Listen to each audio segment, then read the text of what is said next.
All right. Let's go over here.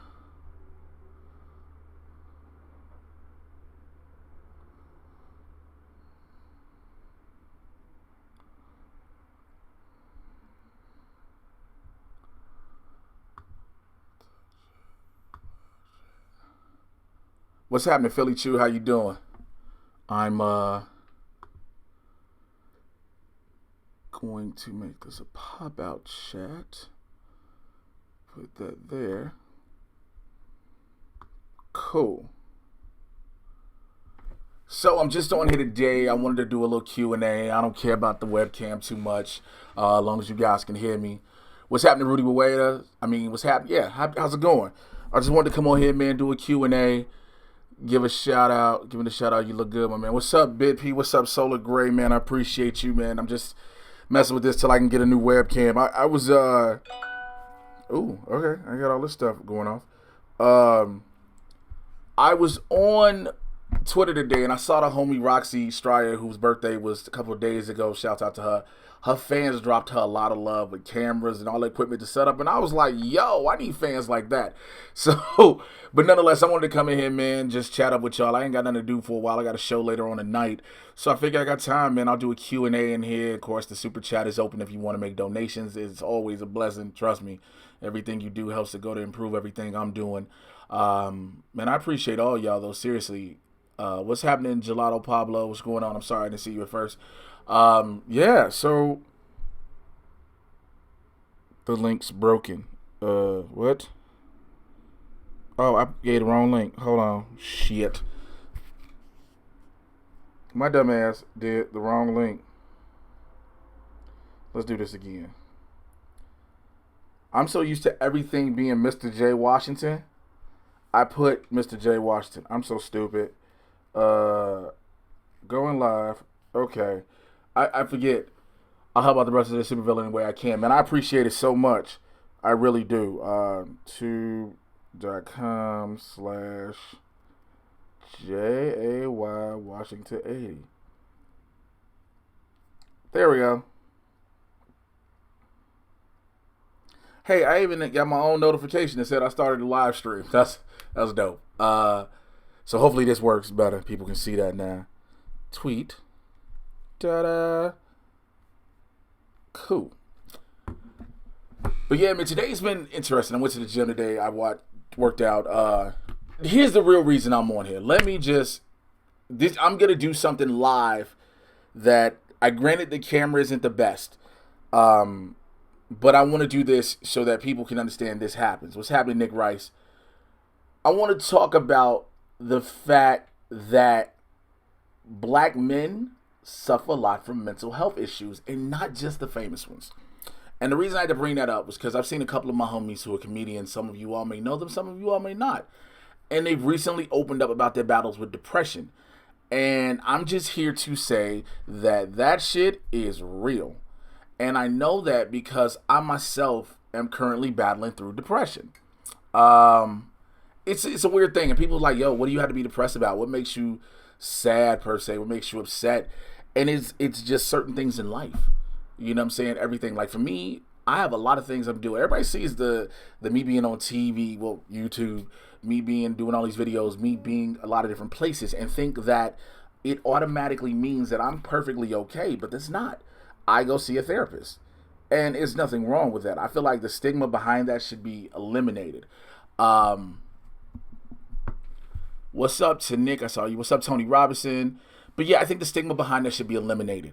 For those who just joined in the chat, this is through my webcam. I don't have the most professional webcam. I'm using the webcam on my laptop. That's why I have the Patreon, so I try to get it better. That's why I have the super chat, to try to do those things to make it better on top of everything else. But when I go back to mental health issues, I'm a father trying to make everything happen to make things better for my children. Now, if you don't have kids, you don't understand the stress that puts on you on a daily basis. Now, people can say, well, just have a regular job and do 9 to 5. Even if I did, there's still things that kids need. Now, on top of that, doing things for my kids, there are things I have to do for myself. And then when you try to push yourself on a certain level and you feel like things aren't coming to fruition. Now, granted, everything is not a sprint, it's a marathon. But when you feel like some things aren't coming to fruition, no matter how much work you put in, no matter how much time and effort you put in, those things affect you. And a lot of times when especially black men talk about it, unless you are famous, like damn near A-list celebrity, professional athlete famous, it's looked down and frowned upon. It's basically like suck it up and just keep it moving. Now, I've never, for the longest, I kept my depression and anxiety a secret. For the longest, I kept it where unless you knew me, you didn't know. And, people would say, well, you seem like you burning yourself out. You're doing so much and you're stressed out. And like, yeah, I am. Like for right now, let's just be 100% honest. For those who know me know I'm completely burnt out right now. I'm running on no real energy.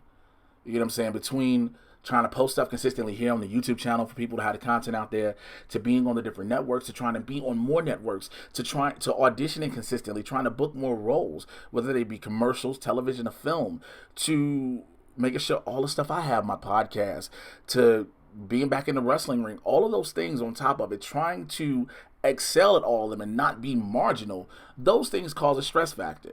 And it is really, really something that a lot of men deal with. I could go to the whole what race relations do to black men in this country. That's a given. But as a whole, we deal with so much that we're not allowed to express our feelings.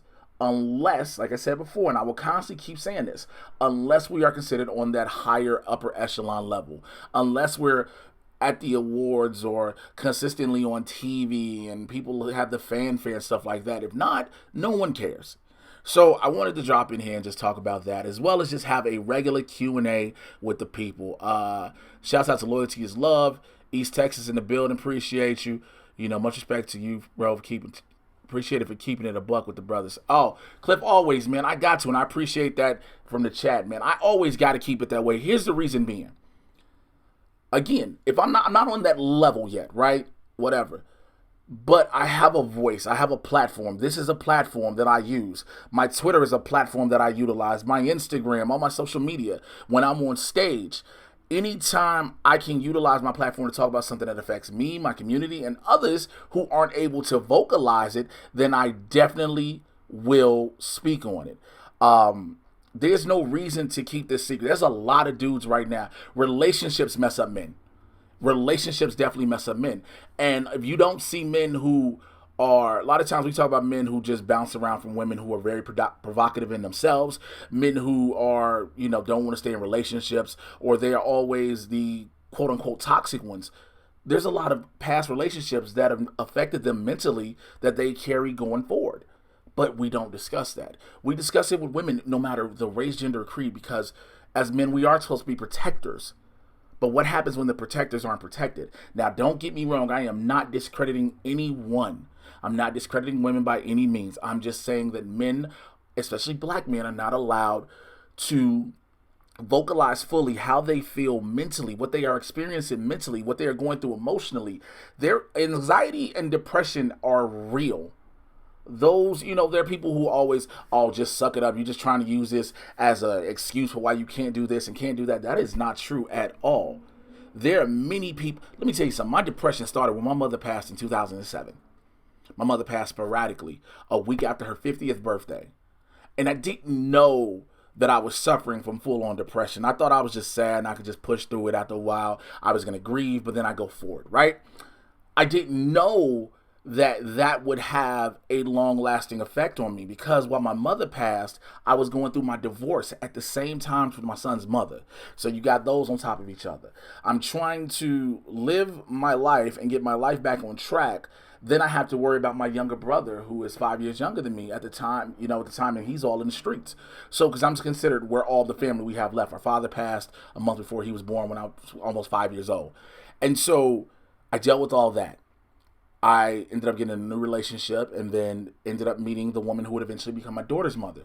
And we were engaged, and things happened, and we broke off. And that still weighed on everything else that I dealt with in myself. Now, are there issues? Not even are there issues I need to deal with personally? Absolutely. Absolutely. Absolutely. As a man, there's certain things that are wrong with me. As a human, there's certain things that are wrong with me, which is why I actually took the step to go to therapy. When I was in Chicago, for those who don't know, I'm a Chicago boy. When I was in Chicago, I would have never thought of going to therapy. I would have never even envisioned it. I just would have kept sucking it up like I did. And it's weird to say that when you come to Los Angeles, all of a sudden you have to go through therapy. And I just hit a point, rock bottom. I hit rock bottom. For those who don't know me, I almost jumped out of a 7-story window. And I had to reevaluate everything for myself. Because not only did I almost take myself out, I almost took out the father of my kids and left them without me. So that's where I am right now. Perp Minded, what's happening? Welcome to the chat. So yeah, so that's what I'm doing. I just wanted to talk about that. I wanted to open up the floor for discussion. I wanted to be able to talk to everybody. Like I said, I got a show at 8 o'clock tonight. If you're in Los Angeles, I'm at the Parlor in West Hollywood. But that's another thing. As a comedian, as a stand-up comic, we are always expected to be on. We are always expected to be ready to make people laugh. There is the story of the great Palagacci, who, you know, he was this great clown. He made everybody laugh. And then one day this man went to the doctor and said, "Doctor, I'm sad, I'm depressed, and I don't know what to make me feel better." And the doctor said, "Go see the great Palagacci." I think it's Palagacci, whatever it is. Go see him. He makes everyone sad. He makes everyone feels better. And the guy was like, "But doctor, I am Palagacci." So let you know, the comedians and the clowns, we also have pain. So when I have to go on stage, even through my depression, I have to forego all my feelings. I have to forego everything I'm dealing with and make people laugh, which I have zero issue with. For anyone who knows me, who knows how much I love doing stand-up, one of the best things I love about it is that for no matter how long I'm on that stage, I can make people forego all of their problems. As long as I can make you laugh, you can forget about all the bullshit you went through before you got there, and potentially all the bullshit you have to deal with afterwards.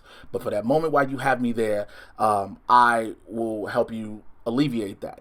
And I love doing that. Now, granted, there are times that I can't make myself laugh, which is really weird to say, because I'm always making people laugh. But those are the things that, again, come with depression, come with anxiety, come with the stigma of not being open about it. When you say something about it, I see people on social media say stuff about it and everybody embraces them. But I also have seen black men, when they come out about it, they're joked at, they're berated. You're always complaining. And it's why a lot of us pull back and don't say anything. It's why that curtain stays there. Jax Packer said, "That's not a conversation society, is ready to have, because men have become expected to grin and bear it, then get judged when these unchecked emotions become quote-unquote toxic." That is very true. Adam Lovick is the homeboy. He said, "I think the biggest thing I notice from people in our circles is that they don't really know what they want to do, therefore they try to do everything." Yeah, I think I've seen that a lot. They always say you got to have a lot of irons in the fire, but you should know what you want to do with those irons. You know what I'm saying? You should know, if I'm going to put this iron in, I can do this. I'm not just going in it just to say, well, maybe I can. Because what happens is then you just burn yourself out because you don't know what you're doing. Granted, I tell everybody, I got a lot of irons in the fire, but all of them I'm pretty damn good at. And unfortunately, the unfortunate thing about that is being good at a bunch of things when you haven't had that one that catches. Now, granted, again, not a sprint, a marathon. When you haven't had it catch, you're like, what am I doing wrong? Sal the 1818, what's happening? It's like, what am I doing wrong? What haven't I done that has caught on to where I can go forward with this? Again, I was wrestling for 14, 15 years, had a neck injury, stopped. Then my stand-up career happened, and it started to develop, as well as an acting career. And so I put wrestling on a back burner. And then I moved out to Los Angeles and moved across the country, which, by the way, let me let y'all in on a secret. That is not by any means the easiest thing for anyone to ever do.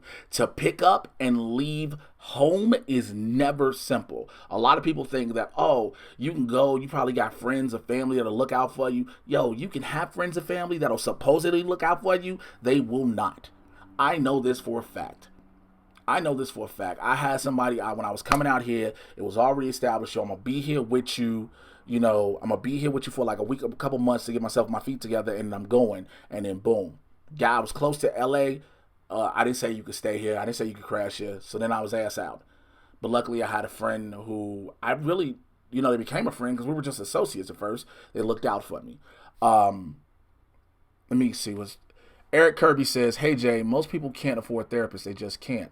What do you suggest for people that can't afford a therapist?"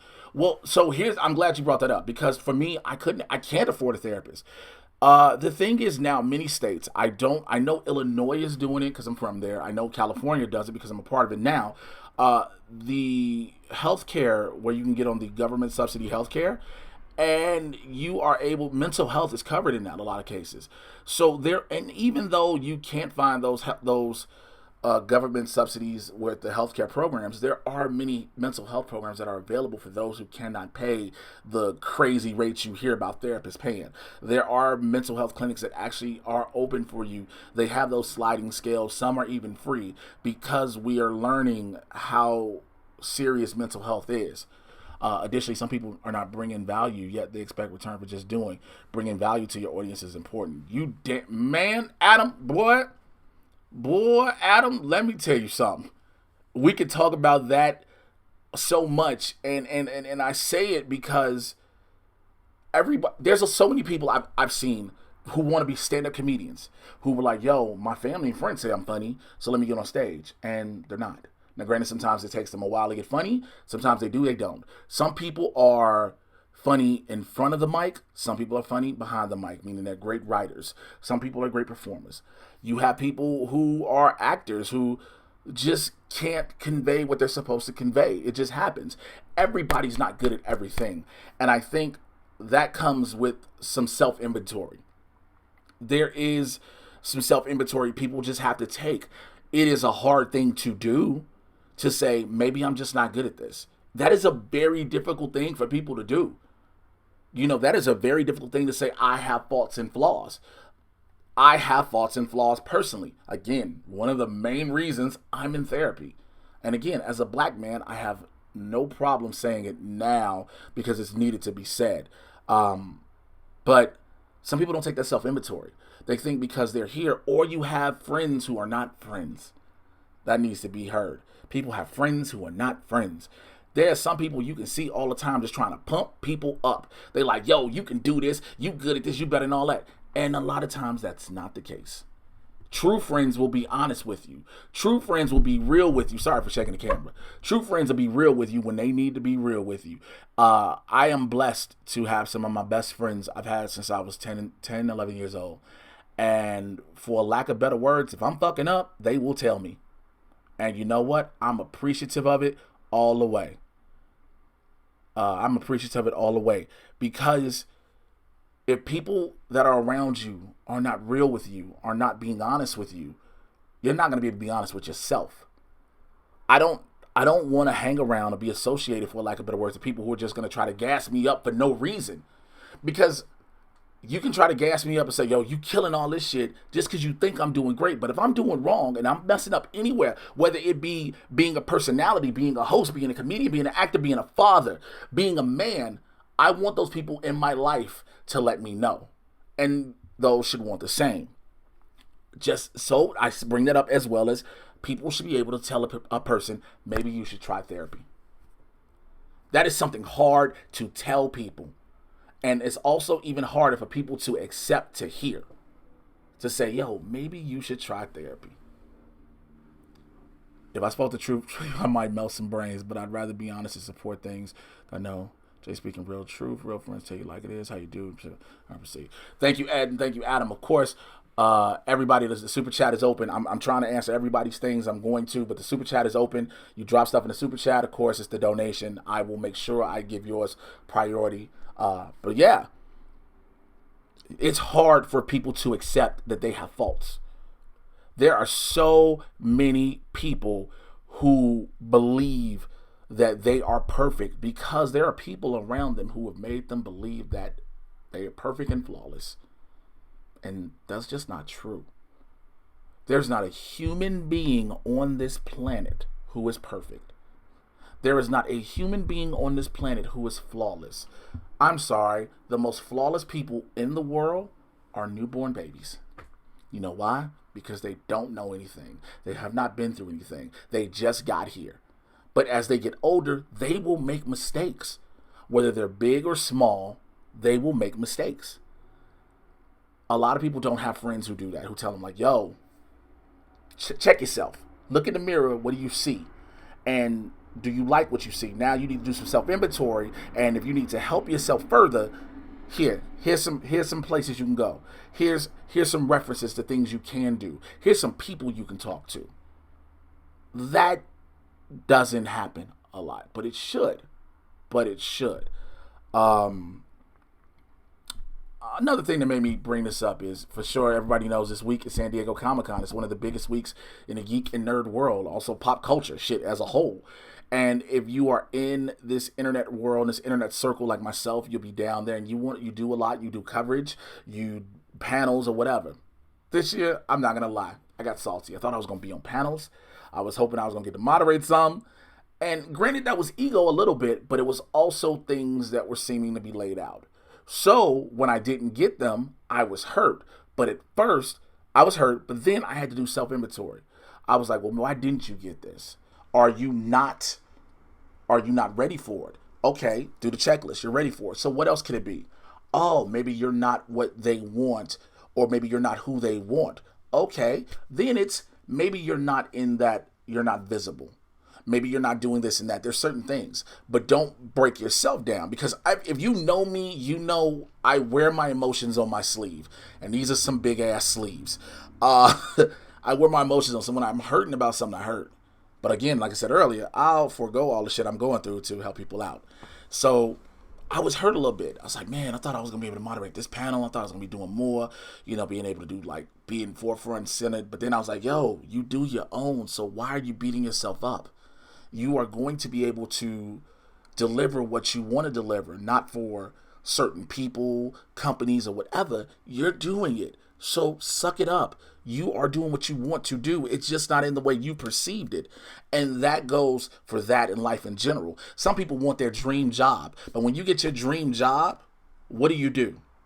Do you still think you keep living a dream, or now do you have to live life? Because everybody, when you get a dream job, guess what? You have to work it. When you have your dream career, you have to work. When people say, I want to be an actor, I want to be all in TV and film. Okay.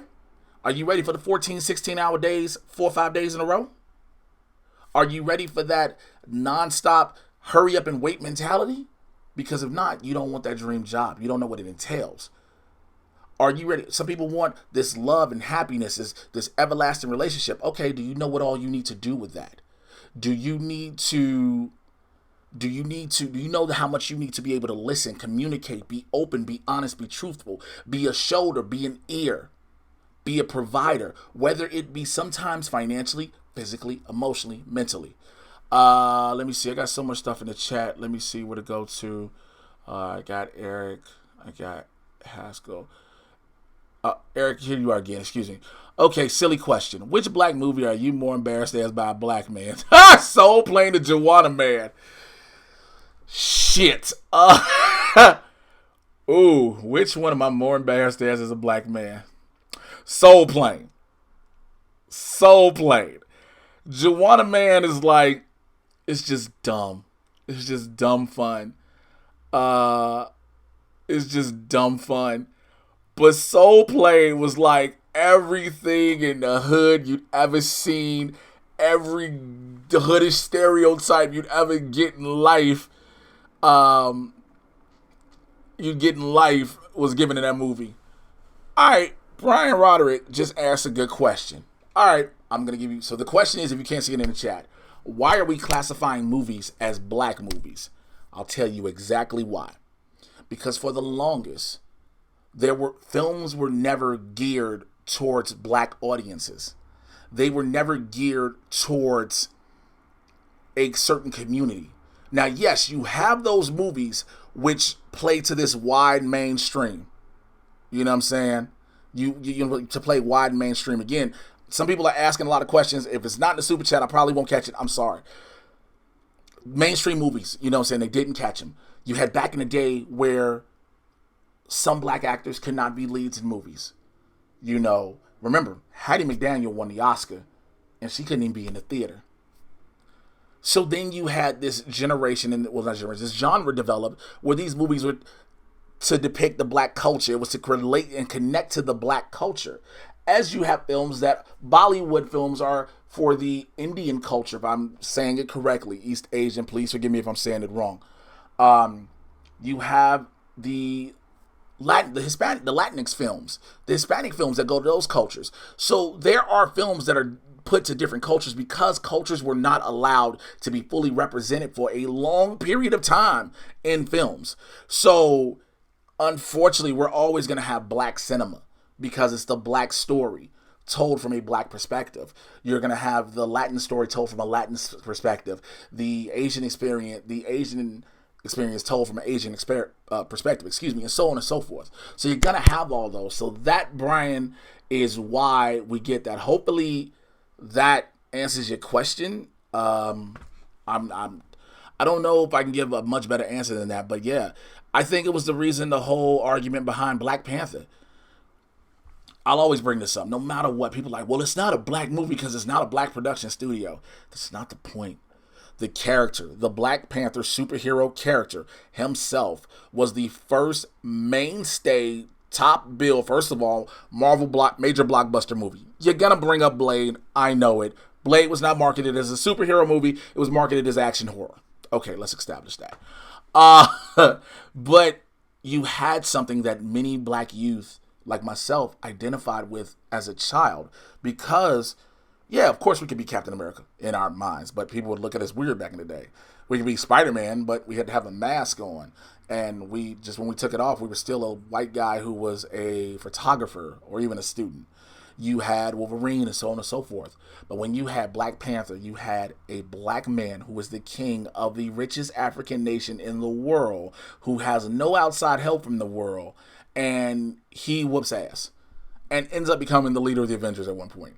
So why not a kid from Chicago, from the south side of Chicago, who at points in time couldn't leave his house because they were always shooting outside? Why couldn't he just relate to that and see it on a film and on a major film now and just be like, holy shit? Because if you didn't follow me then, I cried my ass off when I saw Black Panther in the theater, in the Disney screening. I cried my ass off because I couldn't believe what I was seeing. I couldn't believe it.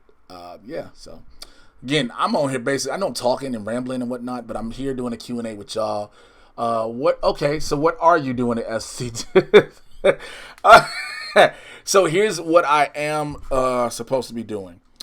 I know for a fact I have one appearance at the Geek Space booth. The Geek Space booth. It is what I got to get the booth number. Excuse me. I didn't fully write it down in my whole thing, so y'all got to bear with me as I scroll through the emails and see it. Yeah. So yeah. It was early in the day when I had got it because I was at the gym. I don't know why I decided to sound like Leon Phelps from the Ladies Man. Where is it? Dismiss. Okay. I will be at booth. God damn it. I'll be at the Geek Space booth on Friday at 3 p.m. Okay, I'll be there for about an hour. I'll be at the Geek Space booth for about an hour. I think also... Well, I know also I'm doing a little bit of coverage for Cinelinks.com.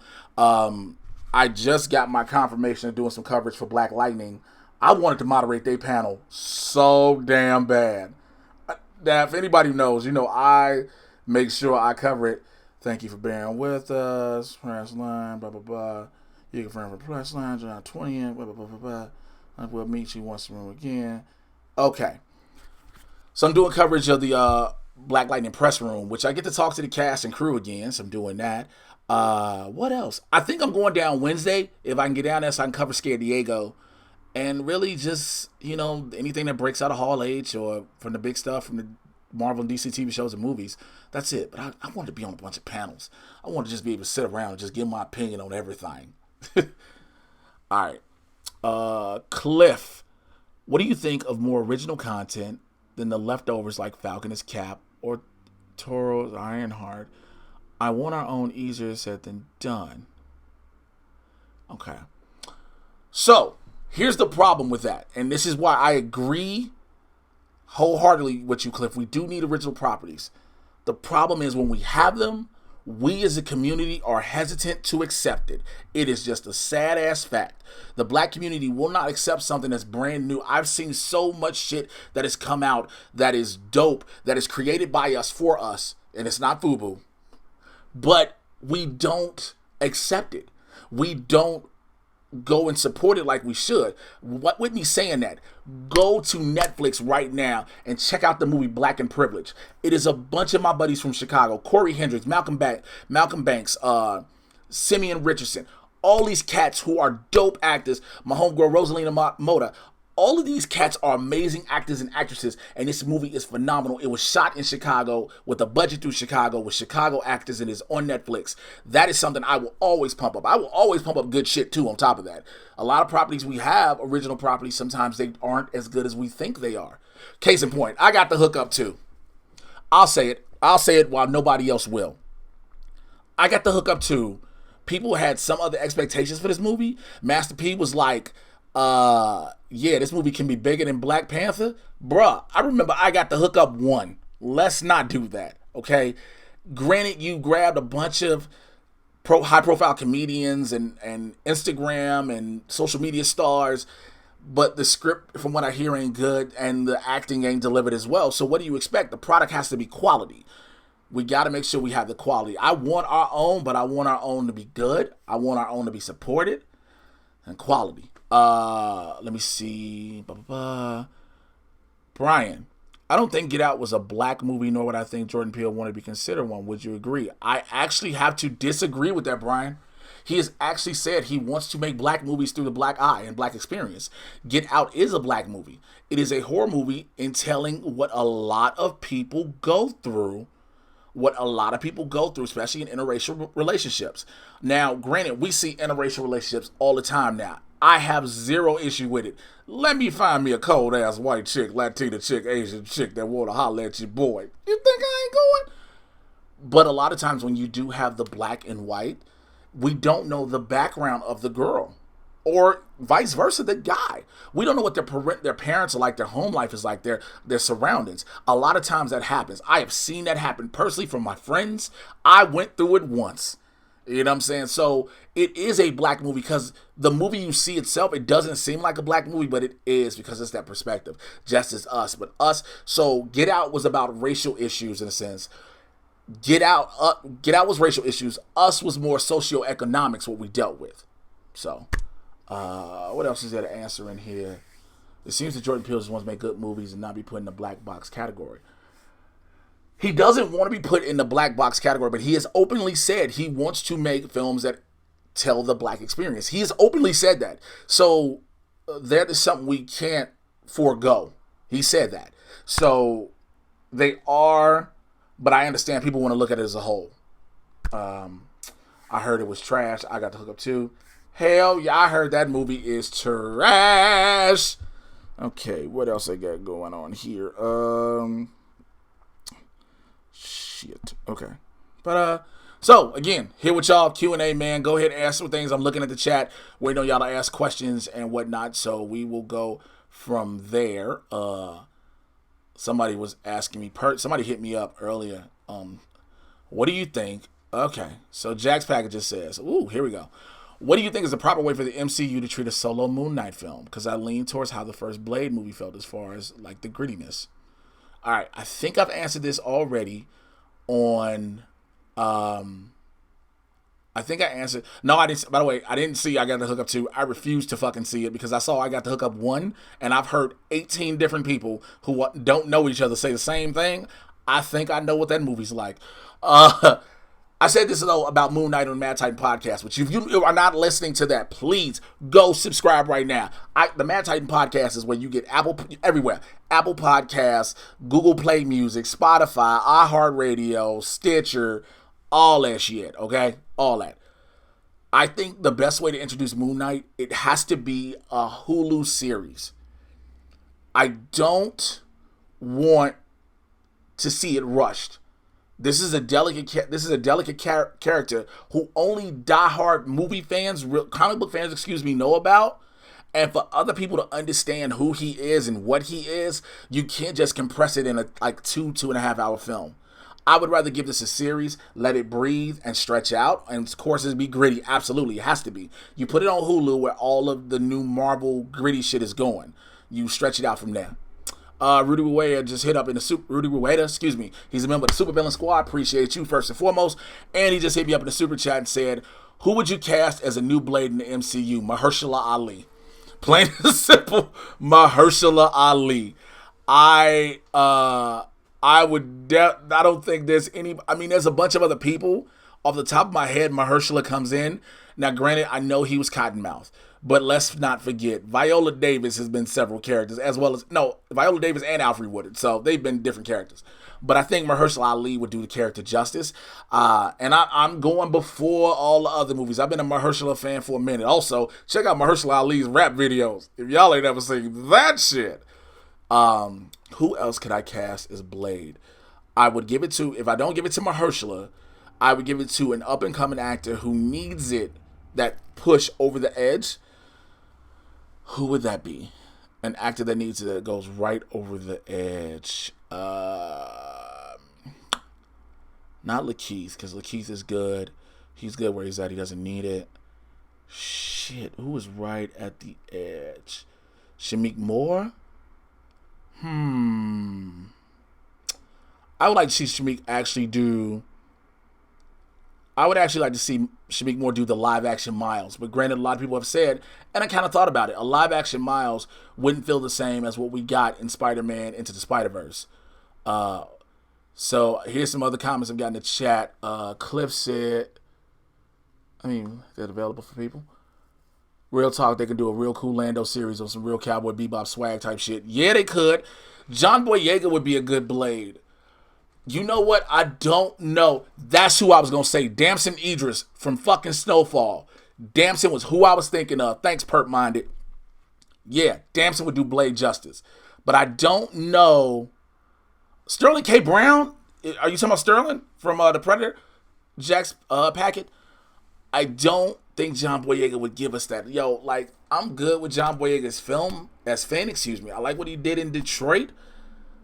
I still had that bad taste of Pacific Rim Uprising in my mouth with John Boyega, because that shit was terrible. Okay, let's see. What did I get? No. The Rise of Sky. No. Okay, I'm waiting on questions from y'all too while I'm looking through emails and shit. So okay. All right. Here's the thing. A lot of people also too are starting to say, "Yo, I'm getting tired of all this superhero movie that. Why can't we do something else?" And the problem with that statement is, superhero films have always been around. They just got popular. They just started popping. Superhero movie. Look, let's not bring up all these old Fantastic Four, Spider-Man, and even freaking Captain America. Oh, you talking about, okay, Jackson, I know who you talking about. You talking about Trevante Rhodes. You talking about Trevante Rhodes from Moonlight. Could Trevante pull off Blade? Woo! Y'all ready to think about this one? Could Trevante, now, if you don't know who Trevante Rhodes is the older dude. We need the older black guy in Moonlight. He was in Bird Box with Sandra Bullock. And he's in The Predator, which that movie is fucking terrible as well. That movie should have never happened. We all believed in Shane Black with that one too. We all was like, yo, Shane Black gonna give us a Predator movie. This shit's gonna be great. And then you saw it and you were like, oh, that's just too bad. But I don't think he'd be able to give me Blade right. I really don't. And it sounds weird saying, but I do not think he'd be able to give us Blade. Yeah. All right, whoever honking outside. Somebody said Jason Mitchell, yo. I'm waiting to hear the whole shit with Jason Mitchell. And I'm not saying I don't believe it, but I believe there's so much more we just haven't heard yet. Because for him to get pulled from movies, for his agency and management to drop him, is somebody, when you're in the business, you realize this. You can be dropped from projects all the time. That ain't shit new. People be dropping projects left and right. But when your representation is like, we don't want to be attached to you anymore, you did something completely fucked up. Completely. All right, so Let me see. Let me move that there. Alrighty. So, okay. Oops. Didn't mean to do that. Dinner time. Have a good one. Hey, Brian, thank you for coming in with the chat. Eric just said, let's just get Robert Downey Jr. in blackface again. I'm the dude playing the dude disguised as another dude. Alright. Shit. Hold on, let me grab my water. I can't reach it. Fuck it. This is out of nowhere. Again, y'all can use the super chat to make sure if you want your questions, you want to get the preferential treatment. Super chat is available, man. I want to be able to talk to y'all. Again, follow me on Twitter and Instagram if you haven't followed me already. Mr. J Washington, MRJAY. You should know how to spell Washington. Join the Mad Titan podcast. Subscribe to that. This is a question out of nowhere. Do you think Blue Marvel should be introduced into the MCU Phase 4, or should he be referenced if you know that who he is? Yes, I do. He is another black superhero. I believe he may be referenced because we've already referenced Captain Britain, and especially with us going the cosmic and space route now in Phase 4 for the MCU, I believe he may be referenced, but it might be a little bit difficult per se because of seeing what we do with Captain Marvel. That's the only hesitation I might see, is what we do with Captain Marvel going forward. All right, we've been on here for 41 minutes, y'all. This has been dope. All right, I'm waiting on y'all to keep going because I'm enjoying talking with y'all. I feel like this needs to be done more often. I always talk about how I want to interact with the people, the fans, and all that goodness. Let us replay. Should I have loyalty? I can't stand here. I have nothing. So I thought, somebody commented on something on Instagram, and I swear to God, I thought it was Willa Holland, and I was like, I made it.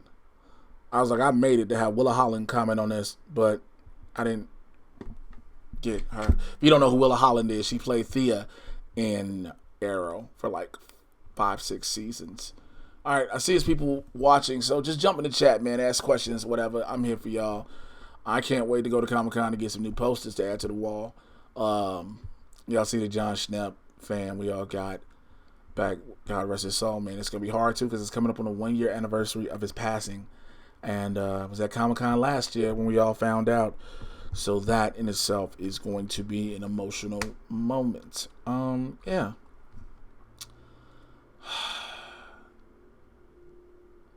All right, everybody was in the chat, so I know people. What else is there? Something I wanted to bring up. I talked about that. Somebody asked me about my weight loss journey and my working out. And if you don't know, that comic is excellent. Check it out. What is your dream acting role in the MCU? I want to be Barracuda, if I can. I want to be Barracuda. Granted they was gonna use them, now they're not using them. Are you still figuring out several things? The best way to cover? Do you watching the show Brooklyn Nine-Nine, Arrow? Blah, blah,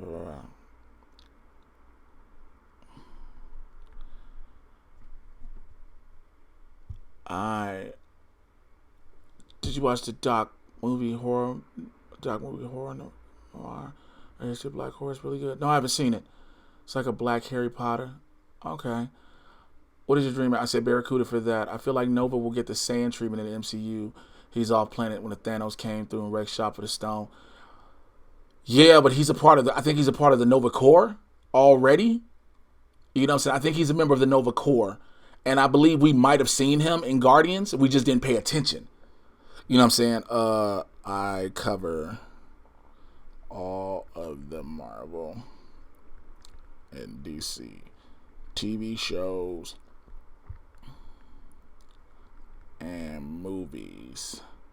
So I'm up on all of them. Some people might be asking me to do some coverage for them at Comic-Con. What? I just looked him up and I totally could see you playing that role. Up on all of them. Jay, amongst the Easter eggs in Spider-Man Far From Home, did you notice the back? Yeah, I noticed the back bill that said 1, 2, 3 question mark. Yeah, I noticed that. That was the 4. I did not watch Attack on Titan. Do you think DC Universe app is going to die once Warner Bros. App start? Yeah, it's going to die within itself, but it's going to be absorbed into the Warner Bros. App. It's going to be absorbed into HBO Max. So because there's no reason for, I don't think there's a reason for DC to have those two apps. HBO Max is going to encompass everything Warner Brothers, so DC Universe is going to go there as well. Which, let me talk about that. So, a lot of people have not signed on and caught onto the DC Universe. The original programming that they had, again, Swamp Thing is about to get canceled. It's canceled already. It's about to end. And after this week and in the next 2 episodes, it's done. Doom Patrol was great. Titans, I'm like, meh. I just didn't care for Titans because for me, Titans is basically the story of how Robin becomes Nightwing. I'm interested in season 2 of Titans only because they're bringing in my favorite supervillain of all time, Deathstroke. So we'll see about that. Yo, if you have not checked out the Swamp Thing reviews I do with me and Winston A. Marshall, please check those out. We even did all of the Doom Patrol ones. Well, he did the last set of them. I did all the beginning myself. I just think a lot of people didn't get into it. They told, the selling point for DC Universe was, you can get all this archived, old DC TV show movies that you hadn't seen, or you hadn't seen in a while, or you wanted to catch up on, and then you could get all these comics. I don't think that in itself was appealing to a large enough audience that they thought was out there. I'm on the internet right now. We're all on the internet. And the internet has given everybody a voice, and we believe that everybody who says something on the internet, who says they want something, account for millions and millions of people who will actually get and do something. Unfortunately, that is not the case at all. A lot of people did not buy into DC Universe. They just didn't. And it's really sad. I hadn't heard much about DC Daily, and granted, knowing a lot of people who were on the show. It's a lot of things just get crazy when it comes to streaming now. I think the biggest problem was, and I've always said this, the moment people said, we want to cut the cord on cable, that was the worst thing they could have said. Because now all these streaming platforms are coming out, and once you get all these streaming platforms that you're used to having, that you're used to getting all these extra channels or different amenities, you're going to pay damn near the same as cable. Because people be like, oh, well, I want regular TV. So you can get either Hulu with Live TV or YouTube TV. Both of which are like between $40 and $50 a month, depending on the package at the minimum. So let's say $45, right? Netflix is going up to $15 a month. The average person is keeping Netflix. So that's $60 a month. As of now, Disney Plus, when it drops, will be like $7.99, $8 a month. Okay, so we did 60. We're $68. Let's say 70. How much is HBO Max? Haven't heard about it yet. I think it's going to be like something in the double digits. So let's just call it almost $100 already. Already on those. Now, this is not including the Cinemaxes, Showtime, Stars, Amazon Prime. Now, granted, you may get there's a package I know with Disney Plus is going to include Hulu. Well, I brought up Hulu TV, so, never mind. But that shit adds up. Let's see, did I watch Deadly Class? No, I did not. I heard a lot of people wanted it. I think that Hulu should pick it up, but here's the problem. I don't know if Hulu wants to. There's so many, again, with them now being basically owned by Disney, will they take on all these extra properties? Ninja Scroll is the greatest anime movie of all time, a true classic. Hell the fuck yeah. That is the live action movie I want. Give me a live action Ninja Scroll and I'm good. I know we're getting Akira. Give me a live action Ninja Scroll and I'm good. Rudy said, I still haven't seen Deadly Classes. And again, I still haven't seen Stranger Things Season 3 or Jessica Jones Season 3 either. All right, well, let me break these down. I haven't seen Deadly Class. Stranger Things Season 3 was way better than Season 2. I'm glad that happened. Jessica Jones Season 3, I felt like it went out on a whimper when it could have went out on a super strong note. It had the potential to go out with a bang. And it was like, yo, come on. This whole, I understand it's a drama. I understand it's mainly a drama with superpowers. I get the type of story that it is. I'm not complaining about the story. I know what Jessica Jones is going in. It's just the story itself this season was like they didn't care. And they were like, well, let's just get through it. And I'm like, nah. And Everybody keeps saying Deadly Class was amazing. I think the homie Mark Bernardin worked on Deadly Class. Let's see. Okay, good to know. We'll keep you posted. Okay, cool. All right, so yeah. Any more questions? What about the rumor that John? Oh, somebody just okay. I'm glad I saw it because if you said this earlier again, I told y'all I hate to be. I'm not trying to be that dude, but I like the conversation that's going, and I want to be able to respond to everybody. So the super chat honestly is the best way because it's highlighted. What about the rumor that John Cena might be U.S. agent in the Falcon Bucky TV show? That don't sound bad. I'm not surprised. I mean, he's already in Suicide Squad, and we don't know how much that's going to do going forward with DC.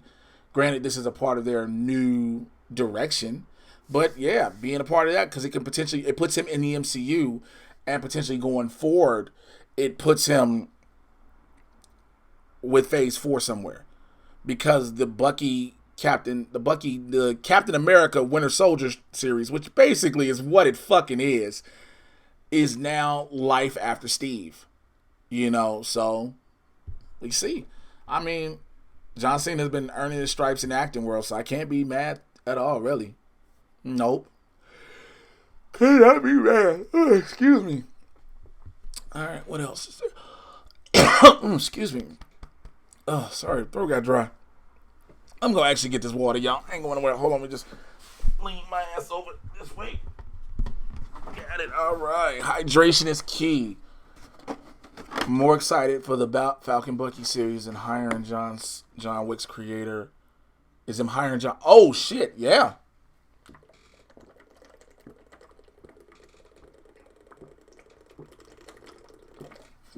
Hydration is important, ladies and gentlemen. Oh yeah, I was talking about my workout shit. So it's no secret I almost died last year. After I died, I changed my life, my diet, my eating habits, and everything. And I say I'm vegan-ish. I know a lot of people say, "Oh, you're just really vegetarian or pescatarian." I like saying vegan-ish because it sounds unique. Don't you fucking take it from me. But it has allowed me to be more health conscious in what I eat, what I put inside my body, how many times I eat, how quick I'm eating, and whatnot. I just made vegan stuffed bell peppers yesterday, and being able to cook new things. I always like cooking anyway, but being able to do things now that are filling, but I don't have to feel guilty. And the fact I've lost so much weight. I got a pair of pants. I've been throwing away clothes. My old pants, my biggest size pants are size 46. I currently have on a pair of jeans that are size 38. And I'm still getting smaller, even though the shoulders and chest and everything say different. Because I've been, lifting. Light weights, heavy reps, get that definition, baby. But it's been great because I feel better in life because of that. Now, granted, I talked about earlier depression and mental health and whatnot. That's a whole different ballgame. But physically, I feel so much better. Physically, I feel so much more alive. I'm more invigorated. It's not. I'm not always trying to hide myself under clothes. I can now wear a t-shirt and just be cool with a t-shirt. I don't have to put on like all these hoodies and shit and then try to wear big, clothes. And it's just, my face is smaller. You can see my neck. You know what I'm saying? Those are things I'm happy about. And I just never thought I'd hit that point. Again, I haven't been inside since I was in high school. And so that's a while. I would love to hear you, Mark and Kevin, talk comics. Man, I've been trying. So, Mark's schedule is so busy. So, here's a little thing people don't know. Mark Bernardin was supposed to come do an episode of Mad Titan Podcast. Mark's schedule gets so busy, it's hard to lock him down. But Mark is supposed to come and do an episode of the podcast. Would I love to be on Fat Man and Batman? Hell yeah. Why don't y'all tweet them? Tweet the Kevin Smith and tweet Mark Bernardin, that Kevin Smith, and tweet Mark Bernardin and say, y'all should get Mr. J. Washington on Fat Man on Batman, just so he can live out his nerd fantasies and talk a whole lot of dope shit with y'all. Quite honestly. But I was supposed to have Mark on there. I actually need to record a new episode of the podcast, but I've been so busy. This weekend was busy with regular work. So, but yeah. I bought a jean jacket. When I bought jean jackets, I was like, yo, I'm making it. Last time I wanted to buy a jean jacket, that bitch was a 5X. And I was like, I'm not buying a 5X jean jacket. I'm not doing that. I was like, I'm not finna buy a 5X. And I'm like, yo, I'm about to, I said, yo, I'm about to get me a regular. I lost weight, and then I went to Old Navy. I used to only could shop at Old Navy through the website. I went to Old Navy and saw a jean jacket that was a 2XL. And I was like, you know what? I'm going to spend this little money on myself, and I got it. And I was like, fuck, it fits. And then I went in Target. I went in Target. And I saw another jean jacket that was a 2XL, and I could button that bitch up with room still in it. And I was like, God damn it, I'm a jean jacket guy now. With the potential of getting a Spidey Deadpool movie since the Fox acquisition, does that mean we'll eventually see Gwenpool? That movie is more than likely not happening. And the reason being, the type of Spider-Man, you got to remember, Spider-Man is still owned by Sony. Marvel is just borrowing him. I don't think Sony's going to allow that character to intertwine with Ryan Reynolds' Deadpool, because it's going to get hella awkward. Having Deadpool, who is, I guess he's pansexual or asexual, flirting with a teenage kid the whole time. That is one thing that I don't think they want to have happen. Gwenpool is somewhere down the line. Again, that'll be Sony's deal. Yeah. And by the way, we need to hope Tom Holland re-signs his contract, because technically we only have one more movie with him. It is the third movie in his Spider-Man trilogy. That is the last movie. He was signed off for 6 films. That's it. Clip says, you ever get static from the comics gate crowd? Oh, do you ever get static from the comics gate crowd? Just curious, not like you would ever care. You know for a fact, I don't. For those who know me, you know I don't give a shit. I catch so many people who would be like, oh, you just want to be PC and this third, you want to just change shit and blah, blah, blah, blah, and all this other crazy bullshit. They try to come at me, but see, the beautiful thing about me, and I've told people this, come at me, I'm going to come at you back, because I'm not scared and I'm not finna back down for you for any reason. I've had a few, but after I put them in their place, they realize, yo, I'm the last person you want to have come at. I'm the last person you want to come at. I'm not finna go through that bullshit with y'all. Damn all that. I'm not finna play that game. I've had a little, but nothing really major. Anytime I've had people come at me, you know, I'll handle it real quick. Or you can get these blocks like the Kimbe Mutombo, which, that's another thing. I'm glad you made me go to this subject, Cliff. I've seen a lot of times on Twitter where people have come at personalities, actors, comics, musicians, etc., and have said, yo, why they was talking trash with him, and then they got mad because they got blocked, and then try to say, oh, how they try to hit up their employers or people they work for regularly, whether it be freelance. We're like, oh, you gonna let such and such block me? This is their Twitter accounts, their Instagrams. They can block whoever the fuck they want. If I don't want to see you talking trash and talking shit, and I don't want to have to deal with it, I can block you. My job can't stop me from blocking you. There's nothing that says I can't block you. Jay, first, it was great to meet you in New York City last January. We met at the dinner. I remember that. I pulled you aside, talked to you about how hearing your troubles helped me to not do something stupid. And I remember that completely. I do remember exactly talking to you. And I'm honored that I could be an inspiration of sorts. I'm honored that I could help you look at things differently. Please do more of these Q&As. You know your stuff in so many areas. I'm honest. Some people on YouTube are lacking. So thank you really for everything. Again, man, always, I feel like, look, there's this perception that we're all supposed to be this one way. We're all supposed to be this cookie cutter image. Because we're on YouTube, which is now considered TV. Because we're regularly on these things and people see us and we get fans from all over the world. And we're supposed to be one type of person on camera. But the reason people like you guys that are in the chat connect with people like myself are because of our personalities, who we are. And I would rather give you all a genuine version of me than you see something on YouTube and you meet me in person and then I'm a whole different person and you're like, what the hell is that? I want who you get to be who I am. I don't want to change that. I have always been this way. I'm not going to be as brash and harsh as I could be if I'm on the block, because I'm still a Chicago dude to the heart. It just happens. However, I'm not going to pull punches. I will tell you how things are. I will try my best not to be disrespectful. I will try my best not to be negative. but I will be real and honest because we need that. We need to have platforms with personalities who are just open to speak freely and not be ashamed or nervous about stuff. Just that be the case. So look, man, I'm about to get up out of here. It's been an hour. This is what I wanted to do. I'm going to talk to y'all for about an hour. I'm grateful for everybody who's been in here. Thank you to everybody who has hit up the super chat. I will do many more of these live streams. Many more. I enjoy talking to you all. I enjoy you all talking to me. If you are going to be in San Diego this week, I hope to see you at Comic-Con. I will tell you this. I joke and bullshit a lot of times, but I love meeting all of y'all. It is an honor to me. Everybody that wants to stop and take a picture with me. Everybody that just is like, yo, I'm so surprised. I'm glad to meet you. It is an honor for me to meet you all. So thank you.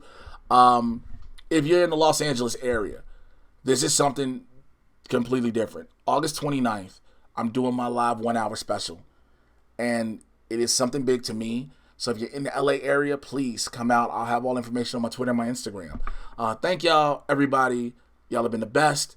Would you spend the night in the haunted house alone? How much are you paying me? How much are you paying me? Because if you ain't paying me, I'm not staying no motherfucking out in the house. But thank y'all so much, man. I will holler at y'all later. Till then, I'm out of here. Hope you're coming back to NYC for the Schmodown. Hey, if either Janina or Ethan is in it, I should be there. I'm out of here, y'all. Peace.